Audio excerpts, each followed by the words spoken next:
The Secret of Elm Hollow. We suffer more often in imagination than in reality. Seneca. The charming fake lighthouse attached to the post office in Eaton, New York, is a remnant of once-upon-a-time days when the building was the Tower gas station. Painted with an eye-catching red and white helix that recalls a barber's pole, the two-story tower peers out over a small town of a few thousand people, set deep in the green belly button of New York State. Almost a century ago, it stood silent witness to one of the most important public opinion studies that you've never heard of. In 1928, a doctoral student from Syracuse University named Richard Schenck came to live in this village. One of the very first researchers in the brand new field of social psychology, Schenck sought to conduct a study of how people, as individuals, form their opinions. He chose Eaton. In his 128-page PhD dissertation, he called it Elm Hollow, because it was a small, tight-knit religious community, remote from the complexities of city life, where everyone knew everyone. As in all tiny towns, neighbors in Elm Hollow scrutinized each other zealously. The gossips kept careful tabs on everyone. If a child walking home from school picked an apple from a neighbor's tree, or a man stumbled on a route while hurrying home late at night, someone was bound to notice. The people of Elm Hollow understood that Schenck was there to study their social behavior, but it didn't take long for them to treat the big city academic and his wife as their own. In the course of their 3 years in the village, the Schencks came to befriend Elm Hollow's residents, embedding themselves into the community. Since the couple attended church every Sunday, they were invited to baptisms, weddings, and funerals, as well as into people's homes for intimate dinners. Schenck wrote down his observations of the townspeople's behavior in a notebook he carried around with him.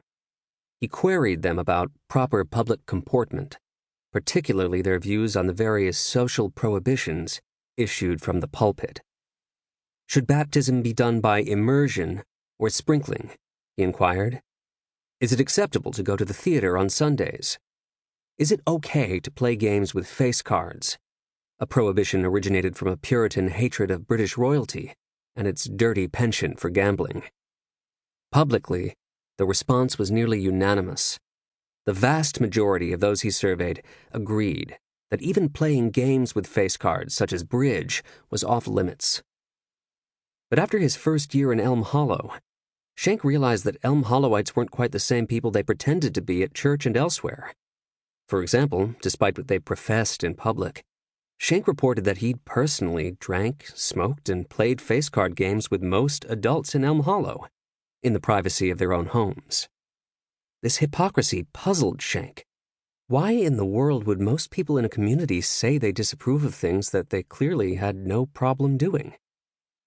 In his private discussions with them, Schenck pressed his new friends to level with him.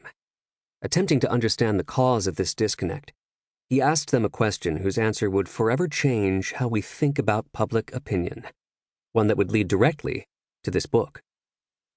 What, he asked, do you think most people in this community would say about smoking, drinking, and bridge playing? Most people, came the reply, would say that those are very sinful activities. For instance, a whopping 77% of Elm Hollowites told Schenck that while they themselves had no problem playing with face cards, they believed most people in their community were in favor of the strict prohibition against doing so. But they had no idea that they were actually members of a silent majority. Nearly 3/4 of them indulged in the exact same vices, but they all kept it secret. Even Mr. Fagson, a young, outspoken Baptist minister who pushed a strong fundamentalist position in public, was in fact a staunch, bridge-playing liberal in private. Similar schisms emerged when Schenck asked the villagers about a range of other religious and secular issues, including whether or not they should build a new high school with the neighboring community, a particularly heated debate that led to fisticuffs. Puzzling over these weird gaps between public and private opinion, Schenck concluded that the people adopted just enough of the majority stance to be seen as acceptable members of the town. But why would they adhere to norms that they individually and collectively disliked?